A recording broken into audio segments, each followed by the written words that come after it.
ನಾನು ಗಮನಿಸ್ತಾ ಇರ್ತೀನಿ,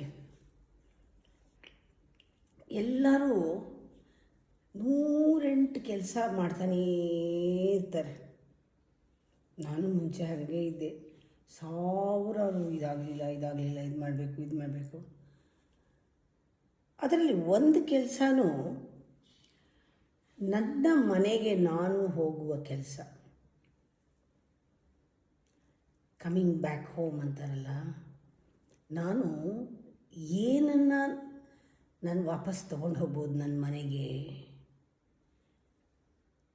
ಅದು ಯೋಚನೆ ಮಾಡೋವರೆಗೂ ಜೀವನ ಹೇಗಿತ್ತು ಅಂದರೆ ಇಟ್ಸ್ ಮಿಸರಬಲ್. ಆವಾಗ ನಾವೇನು ಮಾಡ್ತೀವಿ, ಸಂತೋಷವಾಗಿರಲ್ಲ, ಎಲ್ಲರ ಮೇಲೂ ಹಾಕ್ತೀವಿ. ನನಗೆ ಸಂತೋಷನೇ ಇಲ್ಲ, ಮಕ್ಕಳಿಂದ ಸಂತೋಷ ಇಲ್ಲ, ಗಂಡನಿಂದ ಸಂತೋಷ ಇಲ್ಲ, ಅವರಿಂದ ಸಂತೋಷ ಹಾಕ್ತಾನೇ ಇರ್ತೀವಿ. ಟ್ರಬಲ್ನ ಕ್ರಿಯೇಟ್ ಮಾಡ್ಕೊಳ್ತಾನೆ ಇರ್ತೀವಿ. ಅವರು ನಾವು ಅಂದ್ಕೊಂಡಿರ್ತಾರೆ ನಮ್ಮಿಂದ ಸಂತೋಷ ಇಲ್ಲ ಅಂತ, ನಮಗೆ ಅವರಿಂದ ಸಂತೋಷ ಇಲ್ಲ ಅಂತ.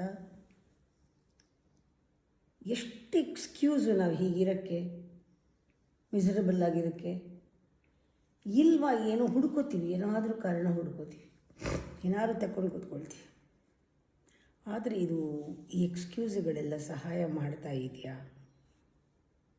ಖಂಡಿತ ಸಹಾಯ ಮಾಡಲ್ಲ. ಇನ್ವೆಂಟ್ ಮಾಡ್ಕೋತಾ ಇದ್ದರೆ ಒಂದಾದಮೇಲೆ ಒಂದು ಎಕ್ಸ್ಕ್ಯೂಸು.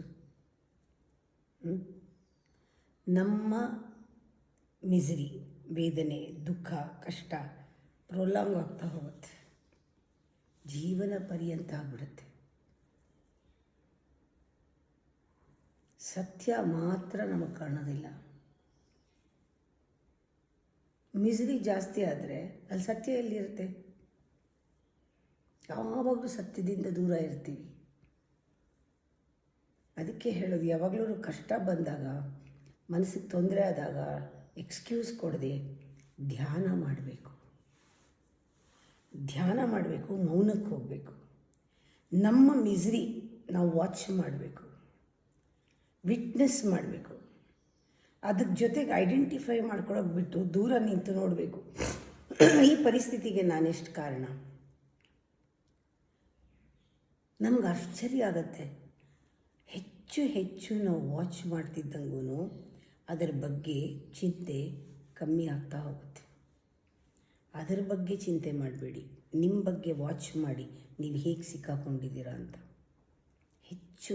ಹೆಚ್ಚು ವಿಟ್ನೆಸ್ ಆಗ್ತಾ, ವಾಚ್ ಮಾಡ್ತಾ ವಾಚಿಂಗ್ ಬಿಕಮ್ಸ್ ಲೆಸ್. ನಿಮ್ಗೆ ಆಶ್ಚರ್ಯ ಆಗುತ್ತೆ, ಪರ್ಫೆಕ್ಟಾಗಿ ನೀವು ವಾಚ್ ಮಾಡಿದಾಗ ಅಲ್ಲಿ ನಿನ್ನ ಮಿಸರಿ ಕಂಪ್ಲೀಟ್ ಇಲ್ಲವೇ ಇಲ್ಲ, ಅಲ್ಲಿ ಖಾಲಿ ಮಾಯ. ಅಲ್ಲಿತ್ತೋ ಹೀಗಿದ್ದ ನಾನು ಅನ್ನೋಷ್ಟು ಮಾಯ. ಸಡನ್ನಾಗಿ ಯಾವ ಎನರ್ಜಿ ಆ ಮಿಸರಿನ ಕ್ರಿಯೇಟ್ ಮಾಡ್ತಿತ್ತೋ ಆ ಎನರ್ಜಿ ನಮಗಿವಾಗ ಶಾಂತಿ, ಸಂತೋಷ, ಸುಖ, ಅದೇ ಎನರ್ಜಿ. ಇದರಿಂದ ಏನು ತಿಳ್ಕೋಬೇಕು? ನಾನು ನನ್ನ ಮನೆ ಕಡೆಗೆ ಹೊರಟಿದ್ದೀನಿ, ನಾನು ಶಾಂತವಾಗಿರೋ ಒಂದು ಪರಂಧಾಮ ಕಡೆಗೆ ಹೊರಟಿದ್ದೀನಿ, ನನ್ನ ದಿಕ್ಕು ಸರಿಯಾಗಿದೆ ಅಂತಲ್ವಾ.